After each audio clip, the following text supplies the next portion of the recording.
জামালপুরের বকশীগঞ্জে সমন্বয়ক পরিচয় দিয়ে উঠান বৈঠকে অংশ নেয় নিষিদ্ধ ছাত্রলীগের এক নেতাকে আটক করে পুলিশে সোপর্দ করেছে ছাত্র জনতা। প্রথমে সমন্বয়ক পরিচয় দিয়ে বৈঠকে অংশ নিলেও পরে জানা যায় সে বকশীগঞ্জ উপজেলা ছাত্রলীগের সদস্য। রোববার রাতে বকশীগঞ্জ পৌর এলাকার নয়াপাড়া গ্রামে এ ঘটনা ঘটে।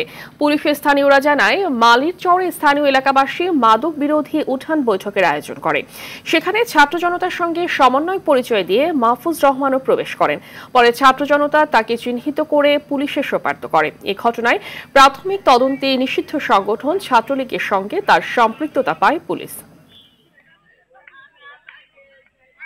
একজন ছাত্রনেতা আমাকে জানায় যে এখানে সমন্বয়কের পরিচয় দিয়ে একজন ছাত্রলীগ কর্মী এখানে উপস্থিত আছে। সে এইখানকার ছাত্রলীগের যে আহ্বায়ক কমিটির সভাপতি, তার সাথে তার নিয়মিত যোগাযোগ আছে এবং অন্যান্য ছাত্রলীগ নেতাদের সাথে যোগাযোগ আছে। মূলত সে এই সমন্বয়ক পরিচয় দিয়ে সমন্বয়ক কমিটিতেও ঢুকেছে।